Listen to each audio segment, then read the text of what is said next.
Welcome, Spartans, to Mission Debrief. We've played every mission of the mainline Halo video games, and now we're playing every mission from the rest of the games of the franchise in chronological order. Each episode will be discussing our experiences and sprinkling in a little lore along the way. If you'd like to play along and have your thoughts read on the show, email us at podcastevolved@gmail.com or drop us a tweet at podcastevolved on Twitter. We'll be starting the Halo Wars 2 DLC with Gatecrashers from Operation Spearbreaker on the next episode. If you like what you hear and want to support the show, visit Podcast Evolved on Patreon. You can also receive a free audiobook trial by visiting audibletrial.com/podcastevolved. This episode, we are recapping our experience with Halo Wars 2. I'm your host, Colin Perkins, alongside David Arnold. Hello, everybody. And Krista Brown. Okay. But do we get more blur in the DLC? I think there is. There better be, or else I'm revolting. Believe we may not get some right away, but we will get some. Good. Eventually. I am going to run through, because this is the final main campaign. We have a little more story to explore, but this is the final main campaign from the additional games that we have so far. So If you've been listening all the way through us, you've come a long way. How many games are we up to now? It's like 13? A million. Impossible to count. It's quite a few. Yeah, I don't think I can count that high.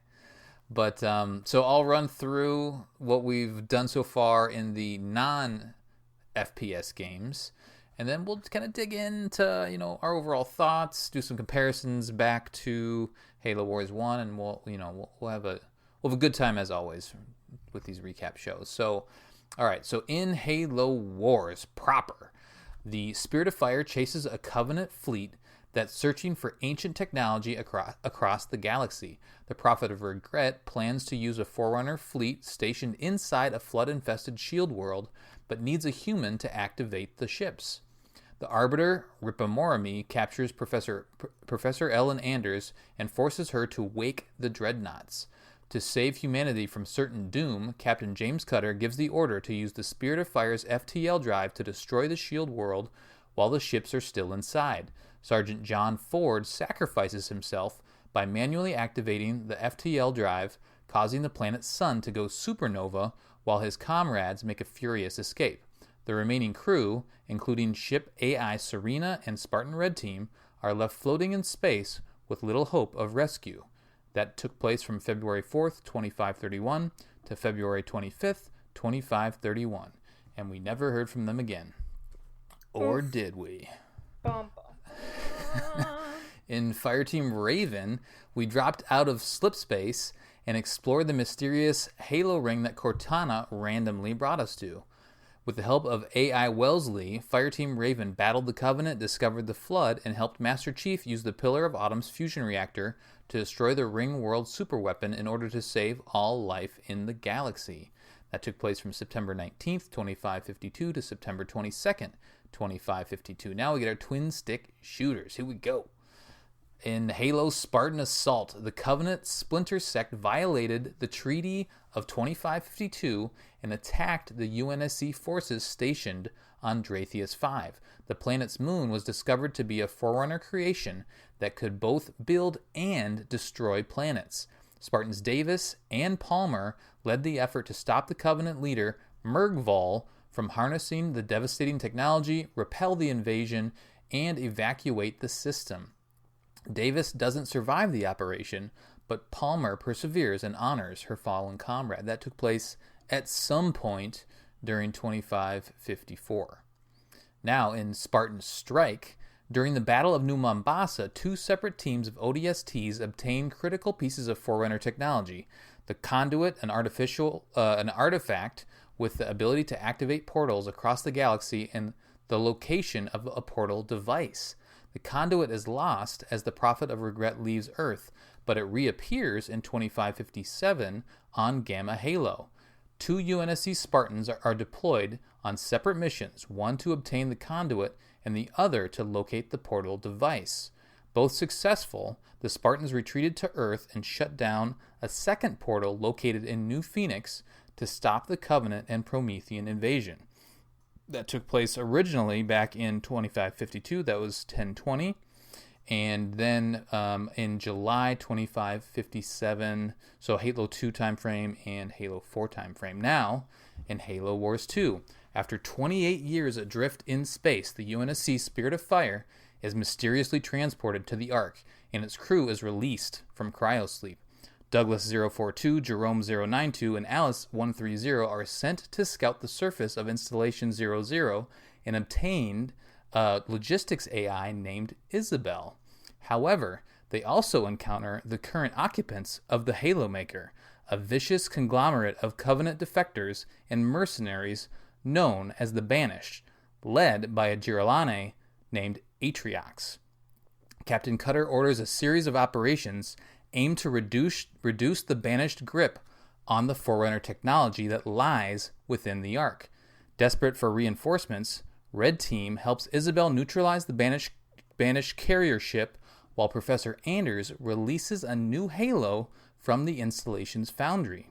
With Atriox's forces stranded on the Ark's surface, Anders takes the ring through slipspace to get help, while Cutter and the Spirit of Fire keep an eye on the Banished from above. All that takes place from March 28th, 2559 to April 2nd, 2559.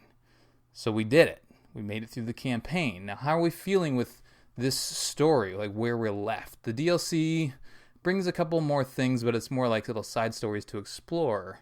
But we've come all this way, and we're up to date. So in these recaps, we're not really trying to do the same approach where it's like we don't know what's coming, but we really don't know what's coming because Halo Infinite's coming. We know a little bit. We don't know a lot. How are you feeling about where the story is left in Halo Wars 2, David?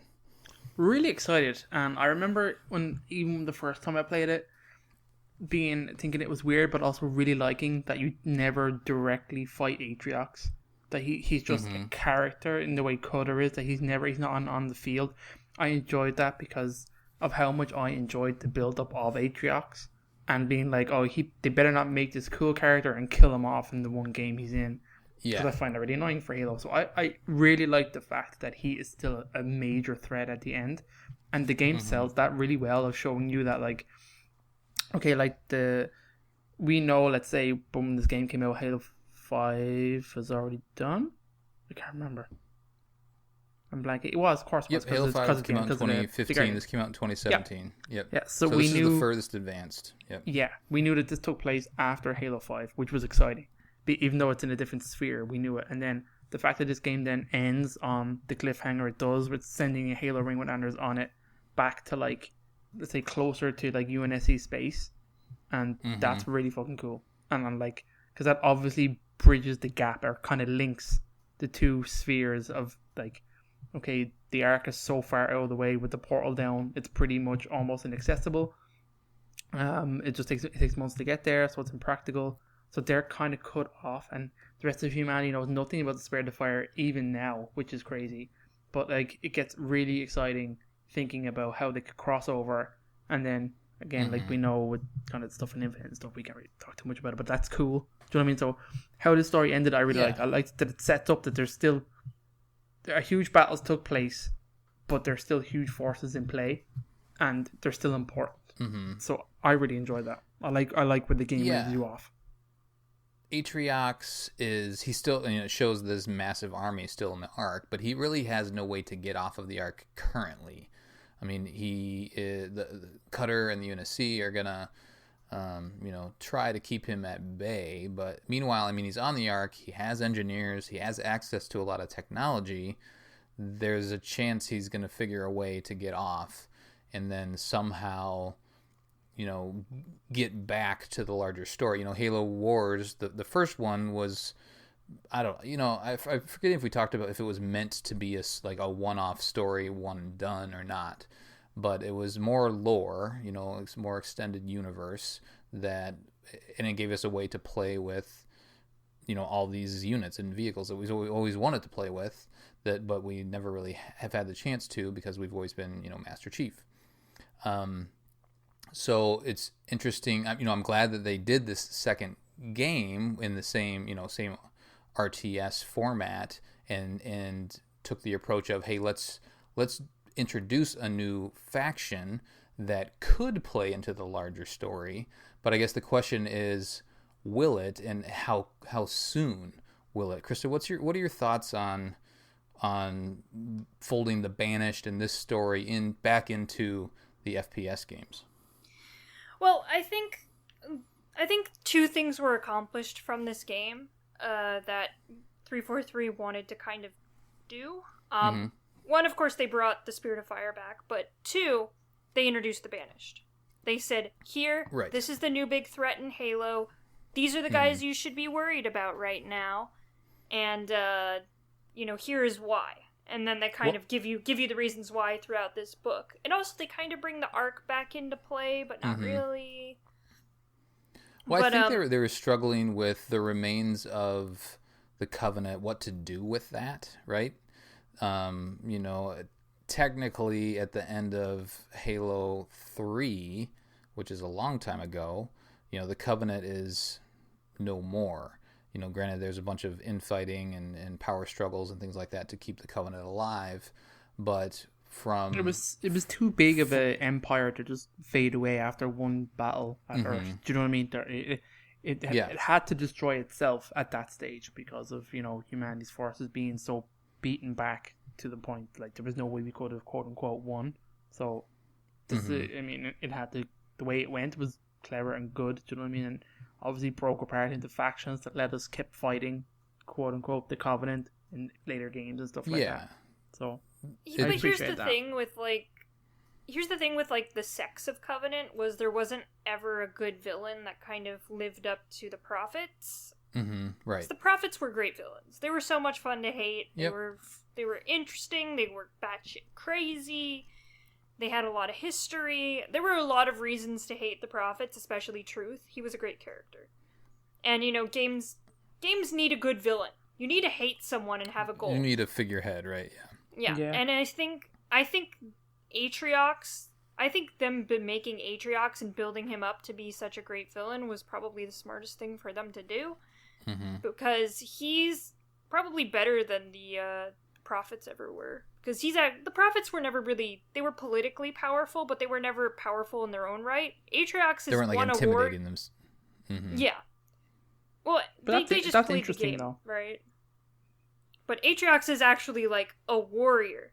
Like, you're not just going to go and stab him in the back like Arbiter did to Truth. Like, he's going to put up a fight. So, I think that's an interesting... Or get wasted by an assassination by Locke. Yeah, that's not going to happen either. Like, Atriox is a super... Because Jul 'Mdama wasn't a super good villain. He was kind of... Yeah, he was just kind of there. He was just there to, like, get the Didact involved in Halo 4, and then he was just He was there to be the afterwards. organization... He was there to be the organizational force behind that new Covenant. Like we still, because... the handoff of Halo from Bungie to 343 and stuff like that. Like, Halo is still fighting the Covenant or fighting aliens is still a big part of Halo, and it always will be. So there needed to be that handoff, and the Covenant needed to still be in Halo 4. So they included the Covenant. Their main character was the Didact, but we didn't really get to see Jul or like who was leading the Jul's Covenant until Spartan Ops. And he didn't get enough. I don't know. I mean, I guess he did. He was fleshed out a decent amount, but maybe he wasn't that interesting. His most interesting parts and build up were all in books. Do you know what I mean? So he never. That's true. He almost comes across like two different characters almost in terms of games and books. So there's too much about him that doesn't come across, which is a bit disappointing. But I think they did a great job with Atriox. Even they didn't do anywhere near as much. I just think they nailed the character better. And even then, like, there's still so much we don't know because we've been talking this whole game. Like, what are the motivations here? Like, it's all on the UNSC side. We don't really know what Atriox is trying to do. No. So, which is actually kind of smart. He's a villain, but we don't know his motivations, which means they can go anywhere with his character. Exactly. Sure. Yeah. Yeah, it's interesting because, I mean, to that end, the Spirit of Fire shows up at the Ark. They track a signal down. They, get beat up by the Banished. What if they just went out of range? I mean, I guess they thought, okay, well, there's the Banished there. They're aliens. They don't like us. They're on the Ark. They are probably a threat to us directly. We don't want them to harness the technology, so we need to not let them have this technology by doing everything that we can to stop them or chip away at them. But I guess my question is, like, did Cutter have to engage the Banished? I mean, probably, right? They were gonna kill him. What else were they don't gonna like do? humans. I mean, well, But once do they really once care they about had humans? not really, like Aatrox doesn't. I mean, they killed everybody on the forces Ark. probably do. Yeah, here's the problem. They landed on the Ark, they found a human outpost, they got in there, everyone was dead, and then they instantly engaged with them. Yeah. Like, what was Cutter supposed to do? Right. Yeah, because they did slaughter, and that's what Isabel talked about, how they slaughtered everybody to gain control of the Ark. So they essentially cleansed the Ark of all humanity. So yeah, there was that threat, I guess, described by Isabel back to Cutter. So that makes sense. Teensy weensy detail. Yeah, I mean, it still doesn't speak to the motivation question, but he at least Cutter had a motivation. Yeah, right, and so did Isabel. Yes. So what do you think, though, about folding into Infinite, Krista? What are your thoughts? Is there I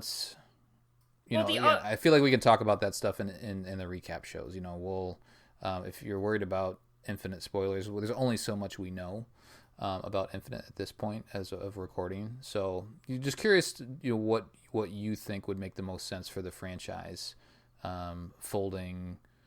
How do we pull, or do they pull in this arc story, these characters, into Infinite? Maybe not in Infinite.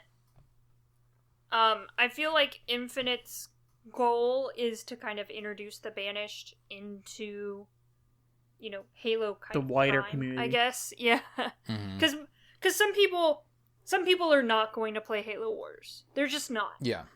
They don't know who the Banished is. They don't care. They want to play Infinite and know what's going on. So, I mean, there's probably going to be references to what's going on in the Ark or something like that, but I don't think the Spirit of Fire is going to show up in this game. I think there's a potential for the next game, but I think of this game kind of almost like the Halo Combat Evolved, where it's just kind of trying to set up everything, and then the next game might be the wider perspective. You're talking about Infinite or Halo Wars 2? Yeah. Infinite. Gotcha. Yeah. Halo Wars 2 is almost the prequel, right, to Infinite, which would be kind of, they're almost trying to make a foil of Combat Evolved at this point, right? I mean, So here's the one bad guy, you're on this ring, and here's going to be kind of a contained story that might broaden out to something different later. Yeah, David, what do you think? I reckon. What are your thoughts on that? Because of how this game ended, I think, and the way what we've seen of Infinite will only, I think, tie into this game with the word Atriox. I don't really think anything else will be brought into Infinite from this game. Basically, because they're too separated by distance. There's no communication there. The only thing that links the two is Anders taking that ring and going and getting interrupted by a Guardian. So that's the only really linkage there that I could see, that a thread that they could tie into Infinite. I don't know if they will, because that might be too much, given the fact that Infinite is going to set up a whole new faction of the Banished, and it's going to be Iscarum, it's going to be these new sub-captains and bosses. Was it the fist, the hand of Atriox or something? I can't remember. Atriox, yeah. And these characters will be the main ones. I don't see them trying to tie in any Spirit of Fire stuff, because it doesn't make sense, to be perfectly honest, given what we know of Infinite at the moment. What do you think about the lack of created? Well, like, what is created at this stage? Are they just AIs? Are they Prometheans? Are they I mean, Aaron has a theory of like the banished are mercenary forces, which they are actually described as mercenaries. So are the created, have they hired them in such a way to be their muscle? Like there is potential there. I don't know what combat against created is like. Do you know what I mean? We haven't seen anything like that yet, and we know Cortana is now physical. How many other ones are? What are they? Are they like godlike beings? What are their powers in the real world? Do you know what I mean? It's weird. It's weird to think. There's just so much we don't know, and probably won't know even in Infinite itself.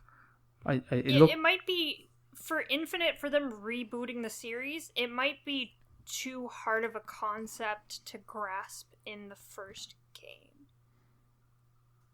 Like, well, not for people that have been playing all the games. I mean, like fighting the created and how they're going to manifest and stuff like that. It might be easier to just have the created hire the banished and then attack humanity that way. I mean, at the end of Halo 5, Cortana, and I've done some research and heard opinion on this, and I tend to agree with some of the voices out there, but the created were too big of a threat. Yeah.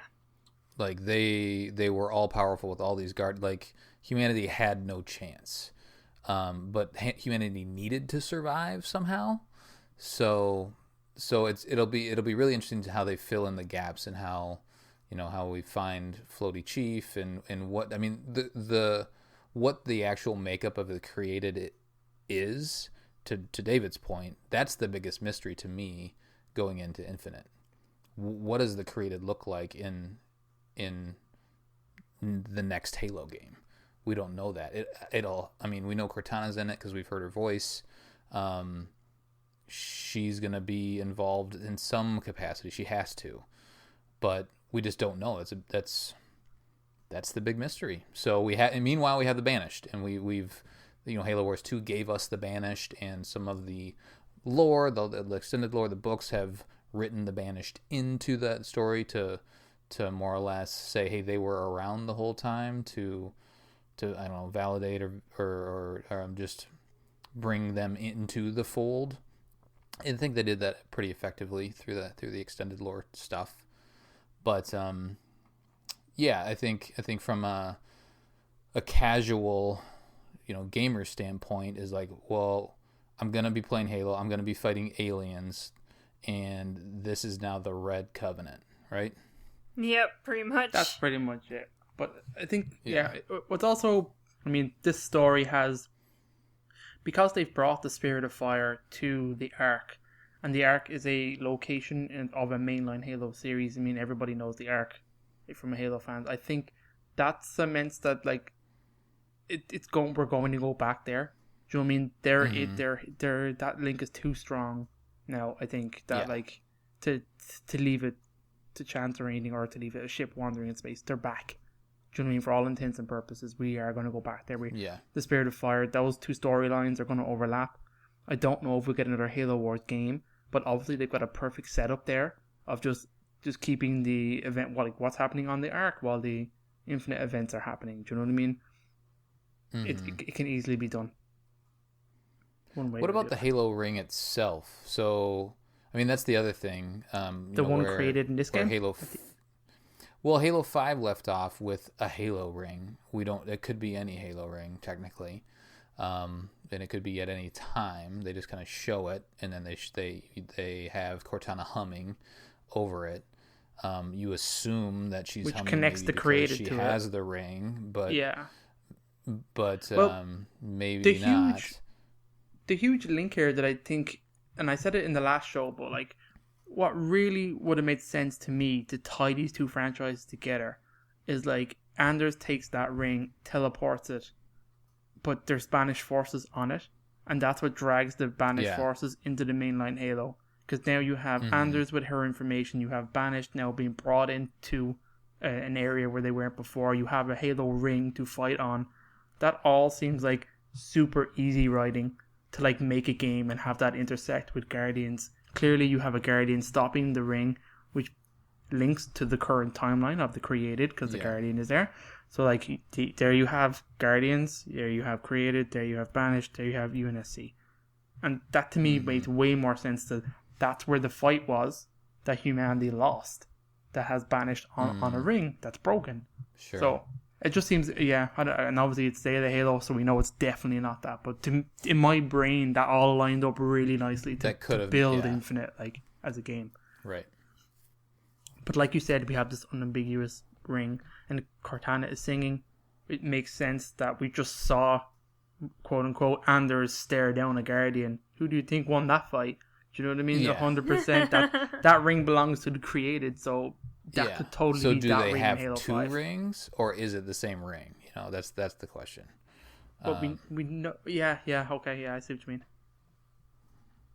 Right. I mean that's possible, right? Because there's still some rings we haven't been on.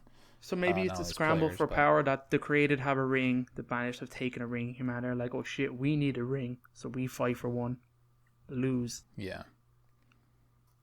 I feel like they have a little explaining to do because, well, just regarding the banished, we still don't know how Atriox got to the Ark, and then but based off of the information from Infinite that we know, there is banished out there that's not a part of Atriox's, I don't know, current army. So at some point, Atriox took a bunch of banished and they went to the Ark. He found out about the Ark. He was transported to the Ark somehow, dropped out of some place. I think he just made the journey. The months. I think he just traveled like conventionally to get there. I don't think he portaled in or did anything fancy. There's no way he maybe he went to the Ark. Maybe he went to the Ark to get a Halo. Maybe he found out about that somehow. He didn't seem. I thought that like his reaction to the Halo ring coming out was more surprise and shock. I didn't know if he knew that that's what the Ark did, or that it had to do. But then again, he's also. I'm probably giving him way more credit, but he would be smart enough, I think, to know that. And he also seems has engineers on his side, so I think he has access to like way more of the Ark systems. But engineers, they only give up so much information, right? Like you have to ask them the right question. True. For them to give up that info. But I know what you mean. And even actually, now we've even talked, like even Guilty Spark didn't know what was on the Ark. He thought the Ark was literally a place, like an Ark to stay outside of the blasting zone of the thing to actually survive on. I don't think he knew that. Yeah, because he found out it made Halo rings, right, in Halo 3. He's like, exactly. Yeah, I get a new one. Let's go. Yeah. So you wonder how much of that information is out there in the wild. Mm-hmm.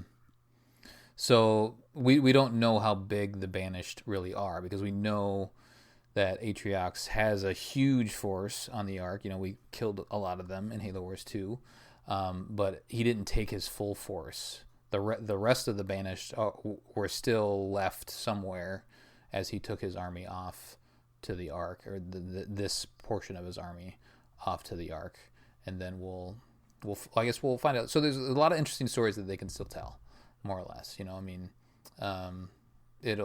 be interesting to see if we somehow play the gaps, or if we just pick the story up, kind of like what we did in Halo 4. We just kind of picked the story back up from Chief floating in space.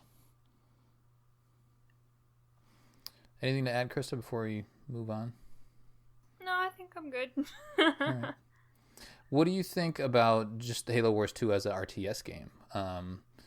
Separate from the story, Krista, I guess you're not a big RTS person. You're clearly good at them, but I know you don't play them, religiously. What did you think about just the experience of playing Halo Wars 2 as an RTS game? I think it improved a lot of stuff from Halo Wars 1. Of course, it's been a good couple of years between the two games, so of course there's going to be a lot of improvements. Yeah.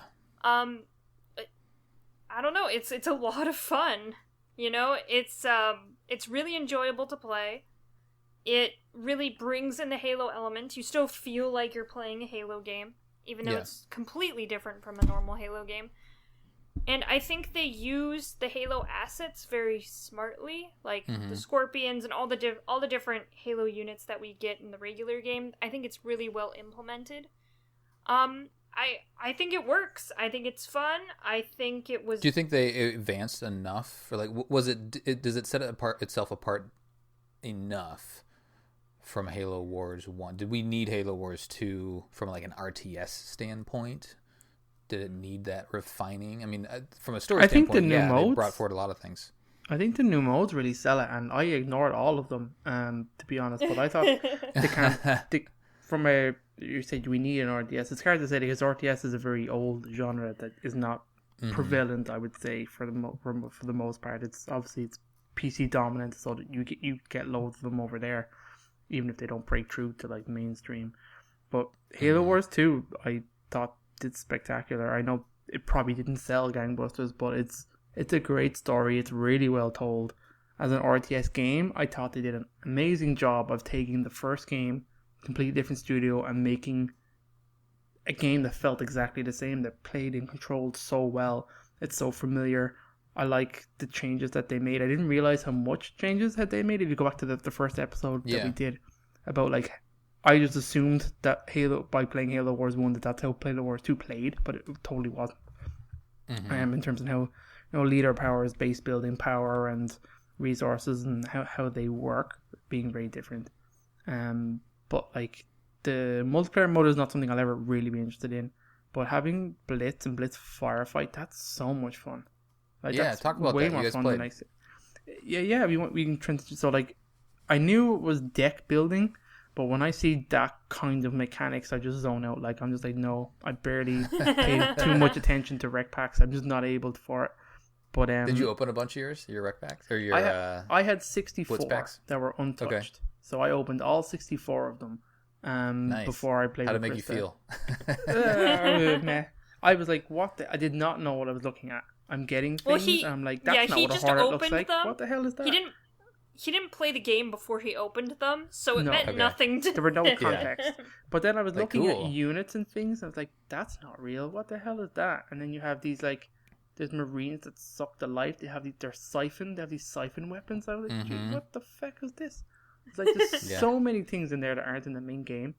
And then when I played through the tutorial, which is pretty short and not, I suppose the mode itself was pretty simple now that I think about it. I didn't think it did a great job of telling you what you were doing. But maybe it's also because I was really rushing to get it done so I could play with Krista. But it's like, it's actually very, very good. And I was super impressed. Myself and Krista played one game of Blitz co-op. And I'd never played it before. Firefight, sorry. Which is like, you have two bases, two armies, you have separate resources. So Krista played Covenant and I played UNSC, but we were co-oping against an AI enemy that has waves. And the waves changed armies halfway through. So we were playing Covenant for the most part, or against Spanish, let's say. And then it switched to us fighting against UNSC forces, which was an absolute mindfuck. Oh, it was awful. It was awful. Because me and Krista are like trying to kill Spartans and fighting against Spartans is scary. Yeah. There was also a whole round of just Spartans. Really? It was only Spartans, and we did not do very well. Was it Omega Team? Because didn't they bring Omega Team into it? It was just random. I don't know. It was. I have no idea. Just random Spartans. Okay. Yeah, there been, is a card for Omega, which is a cool callback to Halo Wars. That is really cool. So I looked at some of the cards, but like the deck building part of it, I didn't delve too deeply in. I just added a bunch of random decks. I can see where it's going. Yeah. In terms of like the different leaders have like certain powers, have certain decks, and it's very interesting. They give you a ton to play with. I think it is cool. I think it's really well done. I mean, Which leader were you? I pick Cutter. Okay. I didn't delve into like the differences the actual leader makes. I think you just have access to different cards. I'm assuming, different leader powers and stuff. Different cards, different leader powers. Yeah. So like the units I had I had some cool units, but like they obviously have variations on the units. So like they have things called like troop warthog, which means when the warthog blows up, dudes jump out of it and keep fighting, and you have a unit of marines. I'm like, that's really clever. I thought that was cool. They do the same with like hornets and stuff like that, and I got vultures and I was dropping things. I mean, there's no population cap, so like, man, I had some fucking army, man. He had a dumping dudes in. huge army. It was crazy. Oh, really? That's cool. Yeah. And I realized then how the cards cycle through, and then you just build up your power, and you keep pumping down new units, and I'm like, this is awesome. I love this. And you got to get, is it called, I forget what it's called, energy or whatever. You got to go to the spot and blow up the little... Firefight works a bit purple differently, I think, but like the purple stuff is what gives you currency to spend on your cards, and that naturally like fills up over time as well, I think. There's they try to explain it to you in the tutorial of what it actually really is, but like who really cares? It's just currency. And then there are 3 control points on the map, and if you have to control the majority, you like a thing counts up, and you lose the game when the enemy's thing goes to 100%. So it's just a percentage that builds over time. I don't know. I can't remember what it is. I wasn't really paying attention. It's your as you're sitting on the 3 points. Yeah, but if we're on, what is if the they're thing on you're one getting?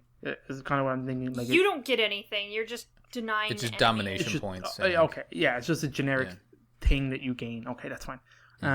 But I thought it was excellent. I really thought it was proper enjoyable. Playing with Krista was super enjoyable. Like the co-op experience was so much fun. It was just like us calling out random shit and like freaking out when we saw like an enemy spawn, like because they spawn in waves. So like I dropped an archer missile that I will probably remember till the day I die, Colin. It was so good. Like the enemy came in, I dropped my archer missile, I lined it up, and like I wiped out, I would say like 5 million dudes. Do you know what I mean? It was just so satisfying to see them all clumped together and knowing exactly what I was going to do. And it was Marines, so it felt kind of weird, but also awesome. Archering like human forces, but I like the way there's no story in it. Like it's just fucking go away and have fun, and it does a super good job. I know there's microtransactions involved in it. I would not be fucking bothered going near any of that shit. But well, you do. So with the cards will upgrade the units that you have, so they'll become more powerful, have more health, hit harder, that sort of stuff. I noticed that. As you get duplicates. So, just for an example, like if you have a Marine unit and you get another Marine, or if you get a Marine card to like unlock that unit, and then as you get more Marine cards in your packs, you keep upgrading your Marine unit for that leader, and so over time, the more packs you get, the more you play, the more packs you get, the more packs you open, the more essentially like the more of each unit that you get, the more powerful they will get over time. And you don't have all of the units unlocked right away. So you have enough to, like if you didn't have any packs or anything, you have at least enough units unlocked to field a team, to field a deck of, I think it's like 12 different cards that you need to have in your deck. And then you'll slowly unlock new units with the new card decks, but then also get duplicates, which power up those units that you already have. So I think it's an okay system, but yeah, you could definitely... I could see myself as I opened all my packs and then I played a couple times. I was like, oh, I can see how this could, like... if I was losing, if I was big into multiplayer online, and I was like, oh, my guys just aren't strong enough, I could see how that could become a little bit of a little money sink, or at least the desire to. But I mean, that's kind of how they built it. That's how that monetization goes. Yeah, it's a cool mode. Very impressed. Yeah, Krista, what have you spent much time with Blitz, or have you avoided it? When Halo Wars 2 first came out, I think I played a bunch of Blitz Firefight. I used the cyborg lady, who was one of the DLCs. Oh yeah, Kansano. She's good. Yeah, she's cool. She's like the fire lady, right? She's the fire lady, yeah. Yeah, okay, yeah. I used her a lot. I remember having a pretty good time. I was just kind of played by myself and just kind of zoned out and just enjoyed it. Mm-hmm. It's kind of what I did. It's a good time. Like, whether you're playing it with other people or you just want to sit down and you don't necessarily want to play the campaign, you just want to build stuff and make things. It's a great way to go. It's a lot of fun. It's pretty engaging. There's a lot of strategy too. Yeah, you have to choose from which unit of the 4 or 5 that you're presented with based off how much of the currency you have. Do I build 2 of these, or do I build one vulture? And you can spend 5 to cycle a card as well. Oh, okay. I think I imagine there's a lot of multitasking involved. I like how they keep it simple where there's no base building, which I like. It's just the resource and the units. But like as you try and you're gonna have to. Didn't bother spreading units. Krista was more like I'm spreading a unit here. I have units here. I have a unit there. I just had a blob and moved it around. Is pretty much all I did. Yeah. So like I wasn't tactically very sound, but like I think if you were playing solo, it'd be way more difficult. Because you'd have to balance the capture points and what units are on them and then fighting the waves. I think it actually tells you with an icon when the wave launches what it's going to be. I started noticing that where like sometimes it would be a question mark, sometimes it would be like leaders, sometimes it would be aerial units would spawn, and it would get. But like we're talking like you have 4 seconds of notice of what's coming towards you. So like maybe you could drop some Wolverines if you knew it was going to be aerial based or whatever, but it doesn't give you that much time to like really react to the wave that's coming. Yeah. Yeah, I mean it's a cool mode. It's a good iteration, and I'll apologize to all the multiplayer people out there. That's not our specialty. We're obviously the lore side of stuff. So we've dabbled in Blitz. We're not going to talk about the other multiplayer modes. I don't think any of us have spent much time with the multiplayer, but I know in general they've. My sense is they've done a really good job with the multiplayer. Continuing to make upgrades and listening to the community. I know there is a community still out there that's playing this game, and all the DLC that we've talked about is like the campaign DLC, but they've had a lot of leader DLC, leader power DLC. They got like 5 or 6 DLC leaders. Yeah, there's a hunter DLC. It's like called Colony. The Colony. Yeah, a Sergeant Johnson Legolo. one where Right. the Sergeant Johnson's ultimate unit is himself in a huge mech suit. Yeah. Another great one is Yap Yap the Destroyer. Mm-hmm. So it's like just a bunch of grunt units, which is really fun. Yep. Yeah, they've done a good job with the ongoing support that took place. And then I don't think there'll be any more leaders or anything like that. But they just did make an update recently as of recording. So they are still keeping an eye on it and keeping it up for the people that are playing it and do want to continue to play Halo Wars, because right now, I mean, when we think of Halo, we think of the first-person shooter games, but this is an awesome way to play with all of the toys. That's what we call the toy box during the show. These are all you can play with all the toys in Halo Wars, and 343's allowing people to do that and continuing to support it. All right. I wanted to mention a couple, there won't be much trivia in this one because we don't focus on that for the recaps. But I did want to at least mention that there are some unused skulls. We mentioned all the skulls during each mission when we unlocked them, but there are a handful, actually 8 of them, that Halopedia, and I know Chris Aiken's drawn attention to them as well. They discovered them in the code of the game, but they're not. You can't actually unlock them. They're not available in all the skulls to choose from, but they're in the code. So they had plans for them at some point, but they just didn't make it into the final game. So I just want to at least list them off because I think it's interesting, and you can look them up on Halopedia, and they do have little icons. And we talked about how the skulls, like the art for the skull, is so cool in this game. They do have their own individual look and feel to them. So I'll just go down the list here. One of the skulls is Vampire, and that ability is every unit would be granted a siphon passive, so similar to what David mentioned that they used in Blitz. So they'd, suck the life out of one of the other units, and then power up or provide health to your unit. Another one is What's in the Box. Every 5 minutes, boxes are deployed around the map. Upon touching these boxes, will grant the player a random unit. I like that. That's kind of fun. Yeah. I like that. That can be pretty cool. Let's see. Moon Gravity reduces the gravity and explosions. Launches victims much farther. So bodies are just flying everywhere. Right. That would be fun. They had Fog planned, which was a Halo Wars 1 skull, but they didn't bring it into Halo Wars 2. And that's just the HUD is disabled. And I know that I don't even know how that would work.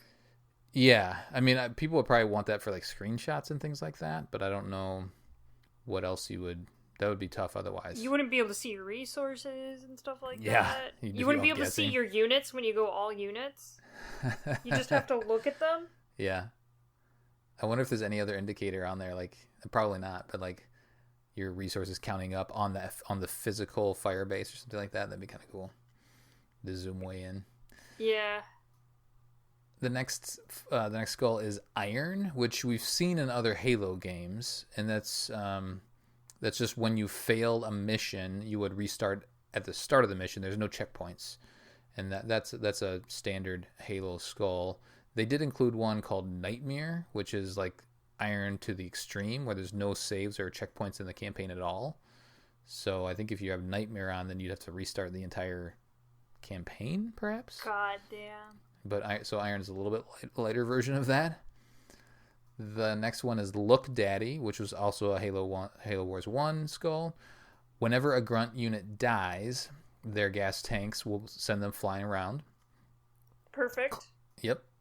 Clear Skies, it removes the fog. So as you start the map, you can't really see everything, but when you have this skull on, you just be able to see where all the banished units are, which would be, I guess that'd make it easier, right? That would probably decrease your overall score.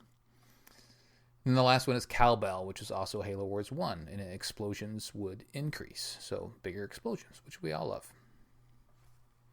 So we did, I talked with Chris Aiken through Twitter, and he brought in Jeremy Cook, who was the actual lead art director for Halo Wars 2, just to kind of confirm what these things are all about. So someone along the lines found this stuff in the code, and Jeremy just said, yeah, these were in there. We had plans for them, and they never made it into the game. And there's probably never going to make it into the game at any point, but they're just there. So people found them, and they're out there. So it was cool to at least get him to respond to that and confirm that they exist, but they're not going to be, a new element of the game anytime. So yeah, that's my little trivia that I uncovered. Let's do our comparisons like we always do. We're not going to compare to the other, twin stick shooter games. This is the kind of the last of the non-FPS games, but I do want to at least compare, go through our categories and compare back to Halo Wars 1, because there's probably some aspects that you guys like, or I like from Halo Wars 1 that just wasn't the same, or, we thought was better than the new game. So let's start with the gameplay standpoint.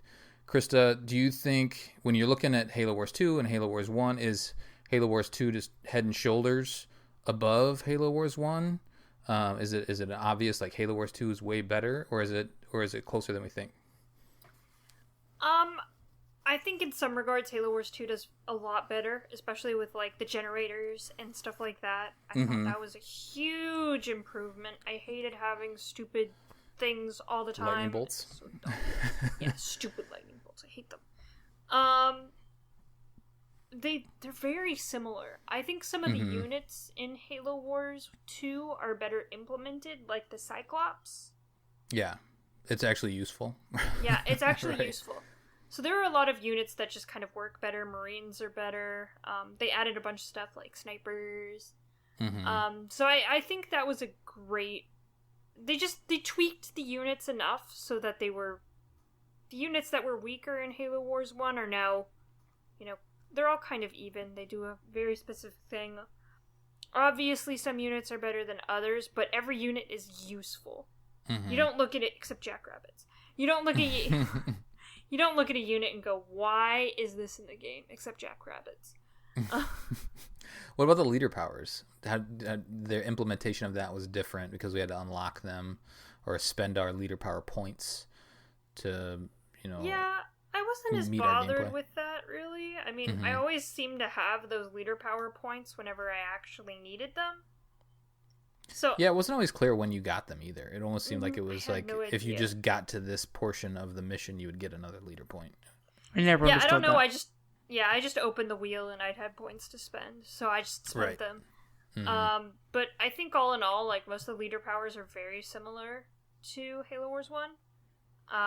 Some of them are implemented better of course, and we have a better variety, but Yeah. I think it's I don't think there was much of an innovation there other than you have points and upgrades and stuff like that. David, if you have the itch to play an RTS Halo game, would you ever play Halo Wars 1 ahead of Halo Wars 2? Like, would you ever, like... No, I don't think so. I think the only reason I'd ever go back to Halo Wars 1 would be just to play the campaign again, the story, and see the cutscenes. I don't think I'd play it for the game that it is. Yeah. If I got an itch for a skirmish game or an RTS, I would, I mean, with the discovery of the wonder that is Blitz there, that's actually really decent. I would do that again, I think, of something like that. Or play, I know there's a skirmish mode in there. But I honestly did enjoy the gameplay a lot more, I think, this time around playing Halo Wars 2 and the missions, and I think they're really well structured. I like the units. Yeah, I did. I liked how the game flowed. Yeah, I think so too. I think I'd go back and play Halo Wars 1 for the the nostalgia factor, or just to kind of see what they improved upon. But I think in general, from a gameplay standpoint, I feel like they made all the improvements that I would have wanted. Maybe there's some out there that, some of the more RTS focused people still want, or like from the original game that didn't make its way into Halo Wars 2, or they tweaked that they shouldn't have, that sort of stuff. But when I think of playing RTS, Halo Wars 2 is the one that I want to play. Let's talk really quickly about like music and like presentation. I think from my standpoint, Halo Wars 1, like how it looked from a menu standpoint and all that sort of stuff. I remember we had some frustrations. It was basic, but it was also, it was built, what was it, 2008, something like that. It was like a long time ago. So I guess it makes sense that they've improved on that sort of stuff a lot. Like I love the presentation of Halo Wars 2, just like the music and like the stills the music all of the different units. Yeah. And I would say I'd love the presentation and the menu if it didn't crash so much, which it does for the Steel. It crashes on that menu a lot, but like I love that track is called Crater. That's the main menu track, and that's one of my favorites of Halo music. I love it so much. I think the soundtrack in this is awesome. I think it's Gordy Rabb. I think did the music for it, but I think it's wonderful. I really do love it, and it is cool. I like. There's a lot of Phoenix logs. I think I should really pay attention to them, and I really haven't. There's just so many in there, and the ones that we've read have been really interesting. Do you know what I mean? And they've answered questions we've had on the game, but again, in the way that we put down a game like Destiny, like putting your lore in something like that. But I guess the Phoenix log stuff isn't as core, because obviously Halo Wars tells the story properly when Destiny doesn't. You know what I'm saying? Yeah, that's a good point. I guess that's folded into here a little bit. It's also folded into like the lore category, so maybe touch on that a little bit. But any thoughts, Krista, on the way that it looks, the sound? Halo Wars 1's menu was awful, and I could never find anything I wanted to actually find. Because like when you go to play the game, it just starts. You're like, well, how the hell do I change my difficulty in the skulls? And it's like a whole nother thing you have to find. So I just think, like, not to rag on the menu, but it was just so bad in Halo Wars 1. You could never find what you wanted, which was super frustrating, because I'd have to look it up every single time. How do I change my difficulty? So it was just annoying. It was super annoying. Like David said, the Halo Wars 2 menu system would be perfect if it didn't crash. It hasn't crashed for me in a while, but when I first loaded it up, it was crashing a lot. And I'm like, am I going to even be able to play this game? Yeah. So, other than that, you can find everything you want in those menus. Right. The music is, I feel like, I love the Halo Wars 2 music, but, Halo Wars 1 music's really good too. It's unique to that game, but it's also, there's lots of epic music in that. So I don't know if I can put one ahead of the other in my mind. Do you put one ahead of the other, David? I would say 2, because right now I'm trying to think of a Halo Wars 1 piece of music, and I can't. Mm-hmm. But you've also been playing this game for months. yeah, that's also very true. But even Krista, any thoughts on music? It's like coming back to the music. I knew this track. I knew I loved it. Yeah, I know this track a little bit more, but yeah, when I listen to Halo soundtracks, it's usually not Halo Wars 1 and 2, so I'm not as familiar. Yeah. That's fair. All right, let's move on to a couple other things. The units of vehicles, Krista talked about that a little bit. They're kind of one and the same, units/vehicles. It's tough because I feel like they learned a lot from Halo Wars as they built Halo Wars 2. So I guess the question here is are there any vehicles that you liked better, specifically in Halo Wars 1 than in Halo Wars 2? They made a lot of improvements in Halo Wars 2. I think that's without a doubt. But what Halo Wars 1 units are better? I'll go first. The fact, like, the flamethrowers, the Hellbringers, are terrible in Halo Wars 2. I never used them ever. So I would say they had flamethrowers, right? They were just called something else. I think they were just called flamethrowers in Halo Wars 1. They were more effective in the other game from my memory. David, what about you? Any standouts? We've already kind of said it, but Cyclopses are pretty great. I used a lot of them in this game. Yeah. What else? I mean, ODSTs are one of my favorite units. It's so much fun. I don't know if I had more fun. I think I did in how they worked in Halo Wars 1, that you just needed the resources and the population count, and then it would load up the gun, let's say, and you could then fire down as many as you had the space for, and that felt amazing. In this game, it just fires down 3, and then you have a cooldown. It's not as impactful as like it felt like loading up a weapon and then shooting down the ODSTs, and I enjoyed that. That was more satisfying, and I felt like the times I used it in Halo Wars 1 were way more impactful. Also because I built my game plan around having them ready when I needed them, as opposed to like this game where I was like, if I had a leader, if I had the resources, I just bought them and fired them down. That'd be my one standout, as you ask. That makes sense. Anything else worth mentioning, Krista, on the units? Halo Wars 2 is perfect. Is it? I like that. It's I mean, they still got vultures. They didn't take anything away from you, did they? That you really liked? I liked the Hornet, the ultimate Hornet upgrade that they took away from us. That was only it was only in like one mission in Halo Wars 1, but it was so cool when you had them, and I missed them. I forget, they're called something entirely different. Hawk. The Hawk. It was that's good. Right. Why'd they take that away from me? They did, you're right. Oh man, I missed that. But you got the Condor eventually in Halo Wars 2. Yeah. Hawks were really cool though. Yeah, they were. I agree. That's about it, really. Yeah, I mean, I like the Kodiaks. They took away the Rhinos. They replaced them with the Kodiaks. They made a lot of smart decisions, I think. They made the Cyclops useful, that we already talked about. They gave personality to the Spartans. I guess we could talk about that a little bit here. I mean, before they were just the Spartans that were on Red Team. They had names, but they had no personality. But like, because of the story that they were telling, and you saw those Spartans integrated into the story throughout, I felt like I had more of a connection when I was playing. You know, when Alice was my Spartan that I had available to me, than in Halo Wars 2 than I did in Halo Wars 1. Whereas, that's just the powerful green unit. I'm going to use that person. Whereas, like, now I get Alice. Yeah. You know, I'm excited about that.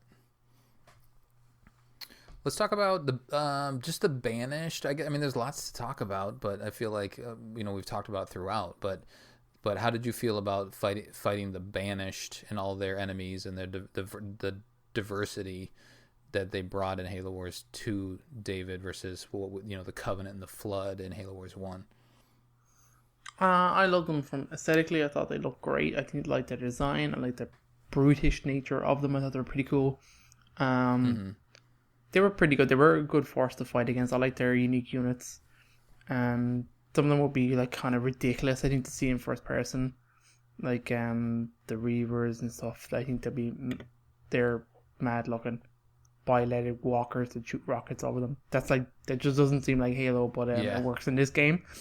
The blisterbacks are amazing. I think they're. Oh my god, they're so good. I love They're blisterbacks. to the point that like I hate fighting them, but obviously as a unit that you would use, you would love them. Do you know what I mean? That's pretty cool. Mm-hmm. No, I liked them. The Banished were always one of my favorite things about this game was a faction like this. I thought they were pretty great, and I always wanted to see them come into mainline Halo. Delighted to come in infinitely. They did a really good job with the variety. There was some variety in Halo Wars, but just not quite enough, I feel like, and that's why they needed the Flood to be part of the story, whereas we didn't really need the Flood. There was enough I guess change-ups. You know, they used a lot of, you know, grunts and brutes, those types of units, but by the end the Banished had a lot at their disposal and a lot of different threats to our forces, and I thought that we didn't really need another faction. It would have been fun to have another faction, maybe somehow. I mean, outside of just the little bit of Sentinels that we saw here and there, but I didn't feel bored fighting the Banished throughout this game at all. How about you, Krista? No, I think like Halo Wars 2 had the two enemies, which kind of switched it up, or Halo Wars 1 had the two enemies, which switched it up a lot between the Covenant and the Flood, but I never felt like I was missing something playing Halo Wars 2. Mm-hmm. I guess you kind of fight the Sentinels, but they're not really a big threat. They kind of do their own thing. They don't really bug you unless it's part of the mission. Yep. So yeah, they show up like in specific story moments, but that's it. And I think having like a hero unit like Decimus and stuff like that and the Warlords really changed it up as well, because it kind of changes the way you play against them. And also, like, they decided to throw so many scarabs at you, and it was glorious and so much fun. So I almost think that taking away the Flood from the main campaign actually forced 343 to kind of innovate a little bit and give you a little more with the Banished, which was really, really nice. Yeah, I mean, the Flood from Halo Wars 1 had a lot of variety. We'd never seen that much variety in Flood in all of Halo, so they gave us a lot of different ways to fight the Flood and different forms and whatnot. But, I think it just wasn't needed here. The story that they told didn't need to have the Flood or another faction introduced. I agree. All right, a couple more categories real quick. We'll do lore and characters last. We'll just kind of tie that stuff together. But anything worth mentioning level design wise, David? Like, any frustrations? Did you think that like the objectives or the maps were better in Halo Wars 1 than Halo Wars 2, or do you think that it was overall Halo Wars 2 did a better job? I don't know, actually, because I think there might be more iconic levels in Halo Wars 1 that I think of. Like, I remember bigger memories of Arcadia City, Arcadia fighting the Scarab Head. Do you know what I mean? The fight, the missions on actual Spirit of Fire. Yeah. This game missions, I remembered loving the sniper mission. That'd probably be one of my favorites. I can't remember which one. I don't even remember the names of these missions, to be honest, most of the time. Mm-hmm. No, neither do I. But it's not to say, like, I love the mission with Alice going solo. That was really fun. I actually really like those style of missions where you don't have a base, you're given units and you just kind of move around a map, but you're always moving. I really enjoyed them. I think this game does a good job of giving you enough of them. And good times. I don't know. Fun combinations of units. I think, it's a well-designed missions. I didn't so really... you would almost give the edge to from a level standpoint to Halo Wars. I might. Yeah, it's probably a better game to play. Like the final mission of Halo Wars 1 where you had to, like, open the portal. Yeah. That's an epic moment. Yeah. That's pretty cool. I think...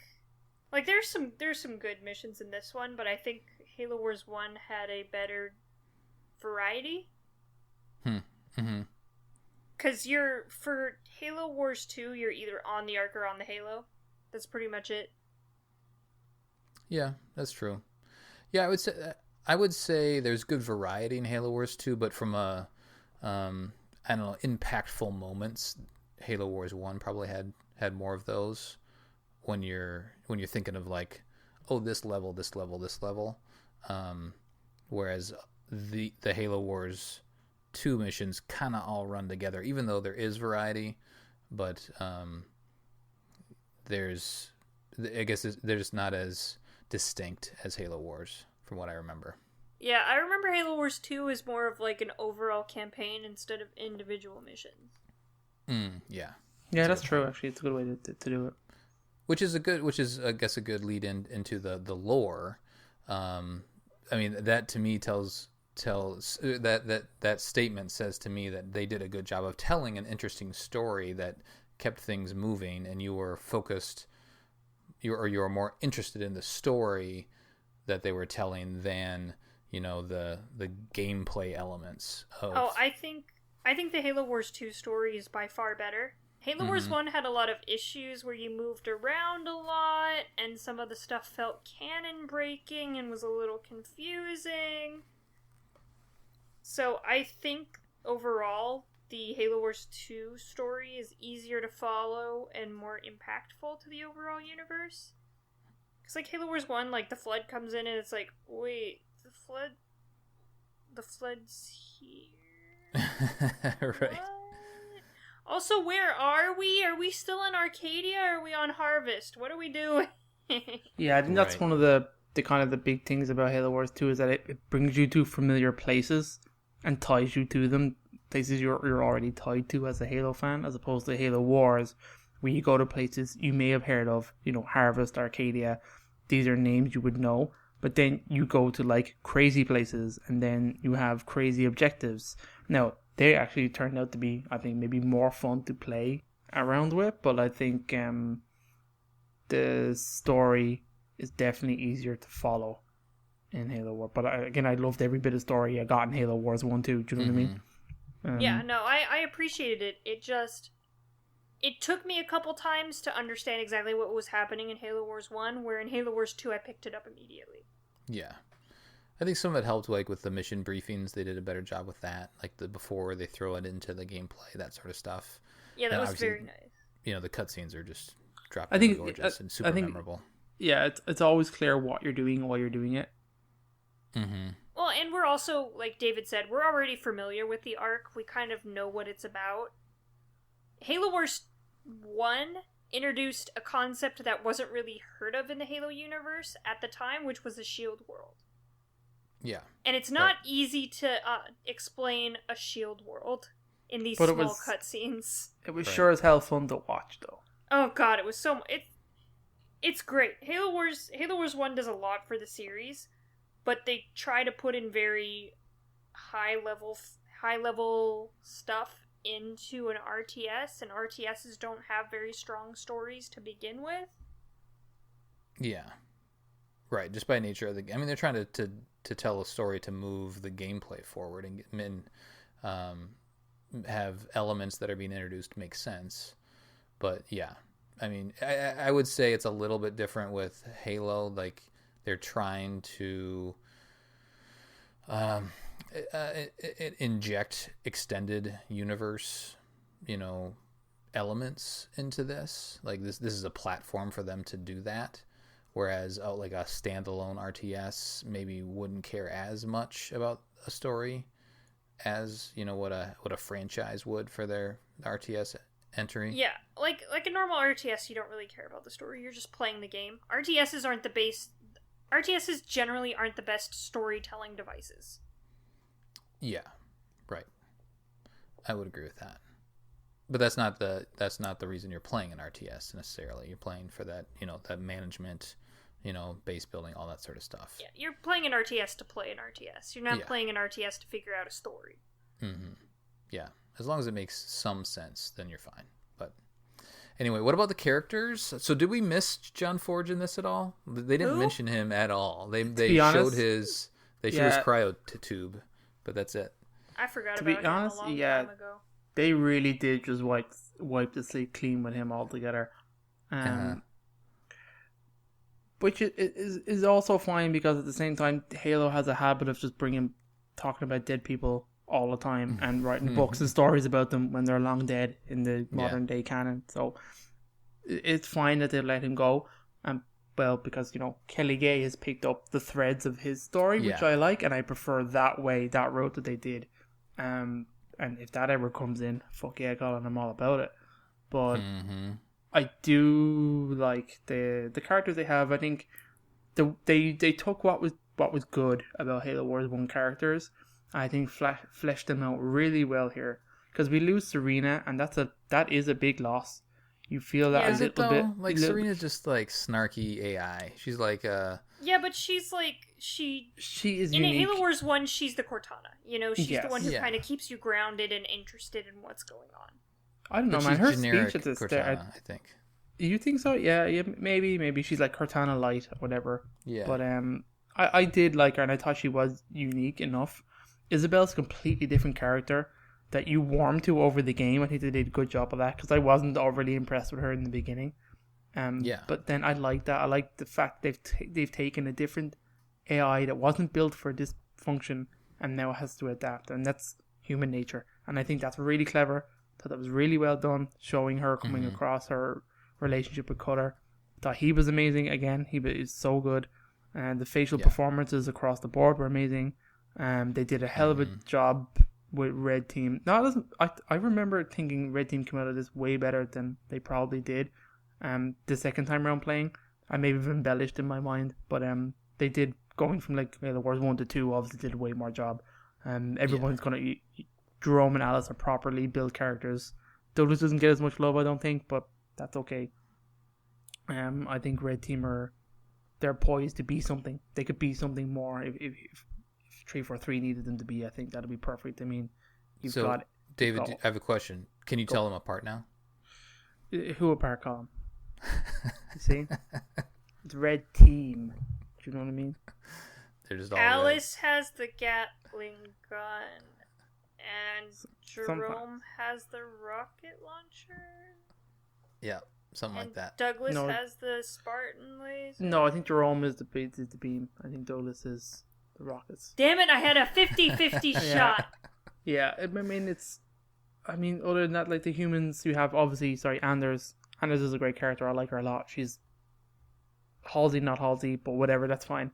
I like her. She even has a beef with Halsey, which is great. Yeah, it is good, and I obviously loved how they tied her into Halsey's journal. I thought that was great. Just a little one-liner thing that she's in there.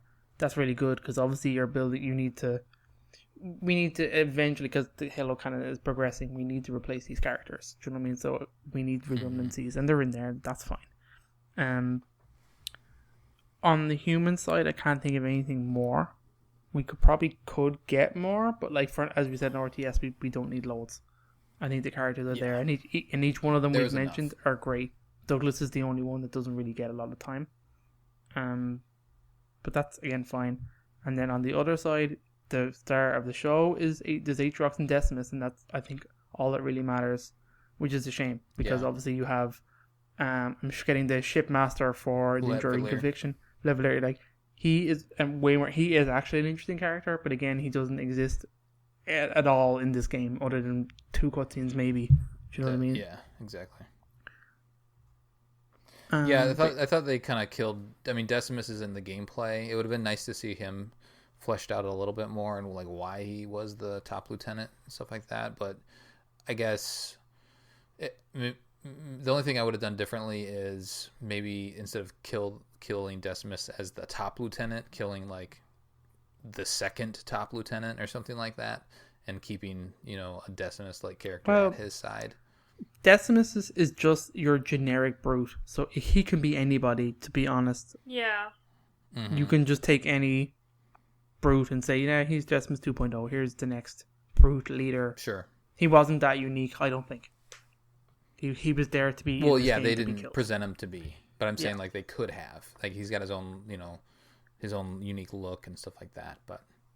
And a badass name, if you ask me. Decimus is a cool name. Mm-hmm. Anything else to add on characters, Krista?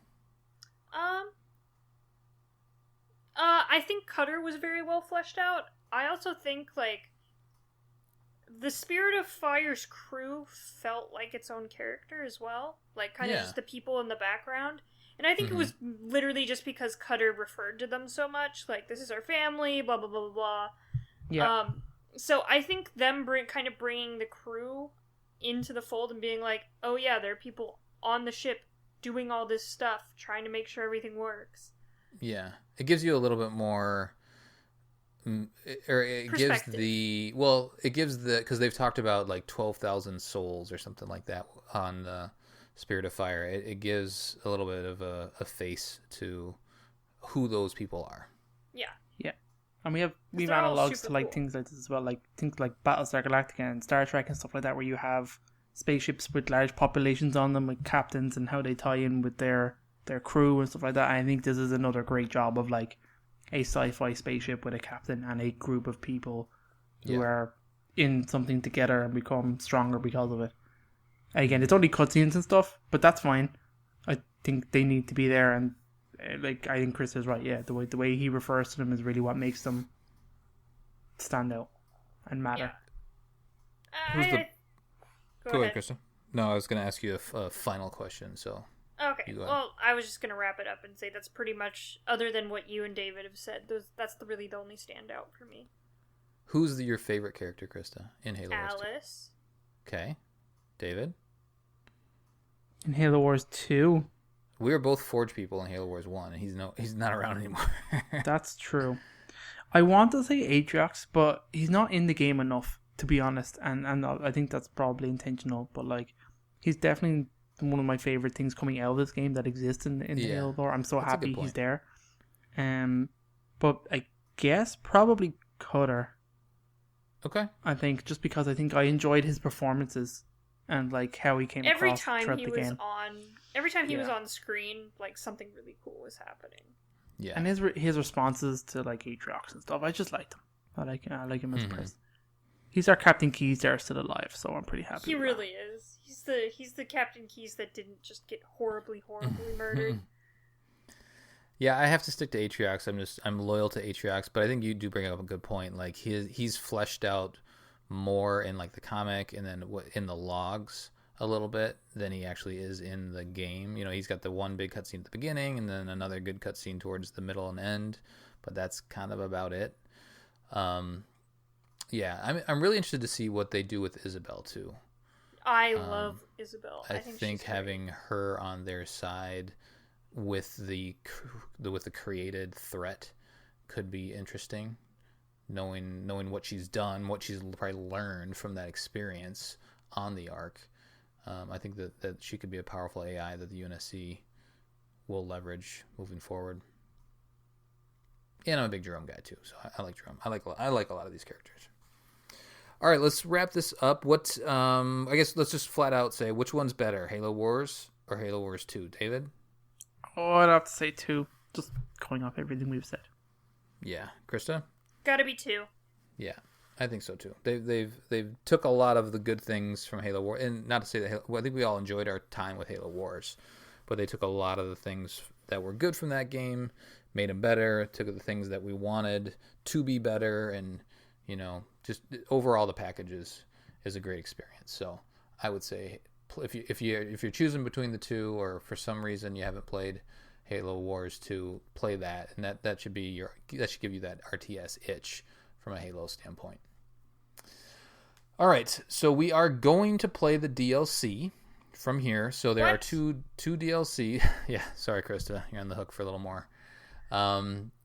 There's Operation Spearbreaker, which has 2 missions in it, and I haven't played them. I played them originally, but I haven't played them recently. So we're either going to do a show on each one and then a recap, or we're just going to do a show on the first one and then the second one, and like do a recap as a part of the second show. So we'll let you guys know how that shakes out. And then there's a second DLC that is all about the Banished, which is super cool and has more blur cutscenes in it.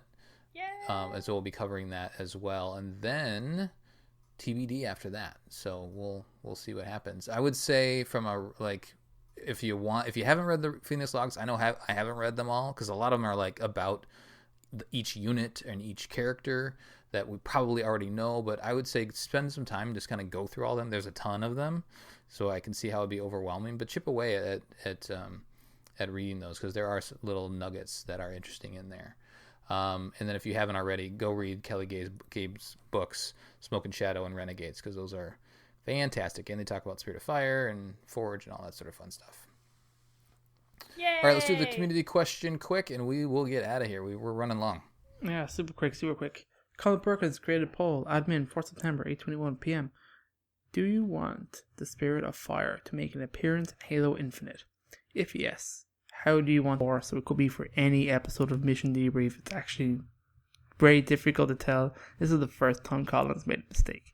Just want the record to show. Oh my no. god. So we had a fantastic voting, and it was overwhelmingly yes. People wanted Spirit of Fire in this game. It is not going to be there, guys. We have 36 votes to 4, which is pretty hefty. What was Like the that's count? that's a landslide victory. Like a lot of voting, a lot of comments. I won't go through them all in the interest of time, but I maybe skim one or two. Everyone wants a ship to come in. Patrick says ship to come in and save the day kind of entrance. Drop a full arsenal of fuck shit's deck, and Banish think we're fucked now.